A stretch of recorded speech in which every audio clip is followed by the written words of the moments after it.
Hello everyone, welcome to another episode of Trade Recaps with Hamid Trades. We made some good trades today. We caught the bottom of the market. We figured out where there would be a topping. So in today's video, I'm going to go in depth about my exact thought process and reasoning for all of these trades. We're going to zoom out, look at what's going on a larger term time frame, and then we're going to dissect the intraday 1 minute time frame moves that we use to scalp. All right, so without further ado, let's get started with the video. Let's get straight to it. Number one, clearly we have a bearish setup on the SPY, and this is bearish. This is not bullish. This is not strong. We're not seeing a lot of buyers. It's not looking good, right? So number one, clearly a bearish setup on the SPY on a daily chart. Okay, and so we came back down to this 443 level. We closed on Friday. We're back here. The last time that we came to this 443 level, the tech stocks were showing a lot of strength. So I was extremely bullish down here the last time we came here. And I was only leaning long everything, basically. I was very bullish. Now it's not the case. Now that we came back here, the tech stocks are not showing strength. So let's go ahead and we could just take a look at what all of that stuff is looking like right now. Sorry. So the NASDAQ, obviously the NASDAQ is not showing that much strength. Let's look at what the large tech stocks are doing. Apple, not extremely strong, right? It's bouncing off of support, doesn't look extremely strong. Nvidia clearly also doesn't look extremely strong. So this, we're not accounting for what happened intraday, but overall, right, excluding this candle, you could clearly see a lot of weakness on Nvidia. Tesla, we saw like a topping formation on Tesla. It didn't look that great. Meta also had a really big red candle. Did not look great. Obviously, Netflix as well showed a lot of weakness. But then we had Google and we had Microsoft. Microsoft didn't look too great, but we had Google and basically Amazon, Microsoft, and Google all sort of, and Tesla sort of kept up, but they weren't extremely strong. So now the issue is that when they are not extremely strong, especially when the market is at a level of support, it becomes difficult to be overall blindingly bullish like we were before. All right, very plain and simply, these large tech stocks, you look at them on a daily and you look at them every single day. You look at what's going on. Okay, is Amazon looks good? Okay, Amazon, Microsoft, they look good. Like, I'm giving an example. If Amazon and Microsoft look good, okay. If Apple also looks good, if Tesla, Meta, Netflix, if all of the tech stocks look really good, then it would be a very safer opportunity to go long the SPY or the NASDAQ at levels of support. But when these large tech stocks as a whole are not showing a lot of strength, then it becomes difficult to lean bullish. All right. So that is the thought process. Also, when you take a look at the dollar is showing a bit of a top. It hasn't been very clear with the correlation between the dollar and the overall market. We know that generally the dollar has an inverse relationship to the market, but so, for example, if the dollar is showing strength, then that's generally bad for the market. But these past few days, we've seen that it hasn't really been the case. So the dollar isn't that good of an indicator right now. And the main driver of this pop in the market from 443 back up to 450 was the strength in the tech stocks. It was not the dollar. It was nothing else. It was the strength in the tech stocks, in equities. So right now, until we see strength in the tech stocks again, it is going to be very difficult to try to be extremely bullish. So intraday right now, you know, we do have Nvidia bouncing. We were very overextended to the downside on Nvidia. We were breaking outside of the Bollinger Bands. But this is now, it's almost 11:30, and we're just going to be talking about the first hour of the market. And the first hour, we're going to be talking about the S&P Nvidia was down here. We had not bounced yet. Okay, so now let's just go ahead and just take a look at the S&P 500 on a 1 minute time frame, and I'm gonna give you guys my exact reasoning and thought process of why I took these trades and the reasoning for them. Okay. All right, so here's the deal. This is the 1 minute time frame of the S&P 500. This is what we were primarily trading today, right? So number one, 442.85 was a major level of support. Okay. On the daily time frame of the SPY, it is not a bullish setup, right? So we were at a level of support. Right at the level of support, it becomes difficult to go short. So we had a bit of a bounce. So now what I want to look at are these few candles here. And what you can see is it's starting. So these two candles, this was really, really bullish. It should have continued climbing, and it did, right? But as we continued climbing, what I want to look at, what I want you guys to look at are these upper wicks, these wicks to the upside. As we get more and more of these wicks, it means that buyers are getting tired. Okay. So we had this wick, doesn't mean too much. We continued up the next candle. But then once we had this wick right here at 9:35 a.m., that's when things started getting a little worrisome. And then especially this wick right here, this disgusting red candle, we showed extreme stress. So what I want you guys to understand is what was going on in the thought process of people while this candle was green. Okay, so we obviously opened and closed on this candle very close. It was the doji, right? But we were green on the candle at one point. This was a full-blown green strong candle. What ended up happening was everyone that went long, they got ripped right back down to the downside, and we ended up closing at the same place as we opened. So that is automatically, that is showing weakness to the upside. That means that buyers cannot sustain the price to the upside. 150 million %. It means that buyers cannot sustain the price to the upside. This candle as well. After this candle right here, none of these opportunities, first of all, none of these opportunities up here were long opportunities. You could only go long at support. So now the only way this would go up even further is if more buyers started to pile in. But why would buyers start to pile in at levels of resistance when buyers are already showing that they're losing steam, when there's already wicks to the upside like this? Means that buyers are not going to be able to propel this to the upside. And because buyers won't be able to propel this to the upside, this green candle was a mere bull trap. So here's the thing. So we had this green candle. It made it seem like, wow, okay, this red doji, it didn't mean anything. That means nothing. Cool. We're going to continue up. A lot of people went long here. And then at 9:38, we had this red candle. This red candle right here. As soon as we had this red candle, I was saying this was an amazing this would be an amazing opportunity to short. And we ended up, I didn't take this. Unfortunately, we didn't take the short. I'm sure other people did. But I was saying on the stream, this would be an amazing opportunity to short. And the reason for that is because this is not what buyers wanted.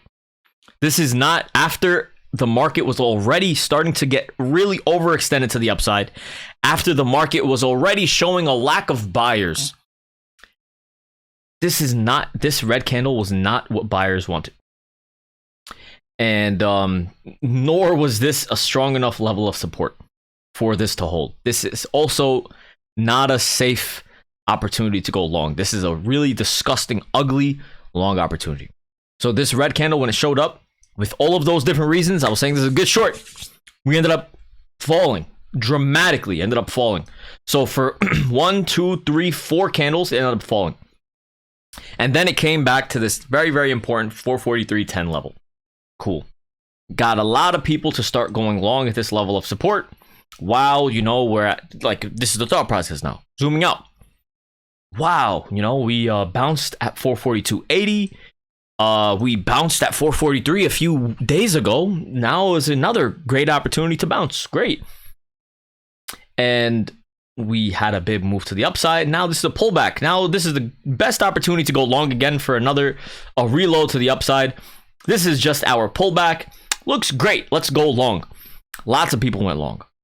And what ended up happening was, after 4 big, you know, moves to the downside, we got this big kahuna, big, huge red candle to the downside.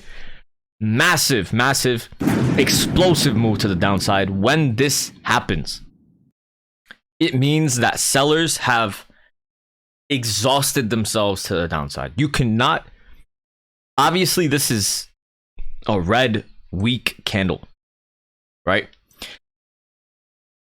But especially when we come back and fall to a level of support at 442.50. So after this happened, we've basically come close to 442.50. 442.50 is a major level of support on the chart, okay?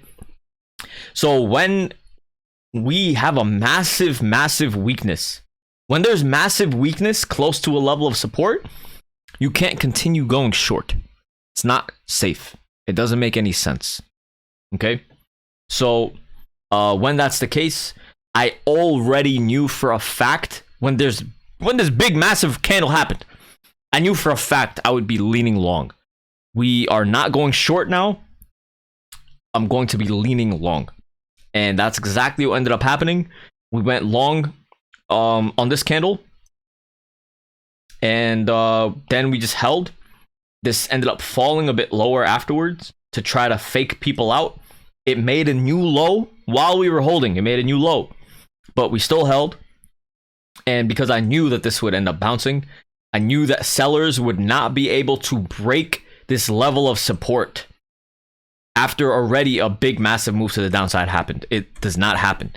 So yeah, we had to lean long here. You have to do the opposite of what the market is doing. Okay? If the market is showing extreme strength at a level of resistance, it's not a time to go long. If the market is showing extreme weakness at a level of support, it's not the time to go short. You have to do the opposite. And that is what we did. We held against support. We went long. And these contracts ended up going over 20%. Comfortably over 20%. This worked out really, really well.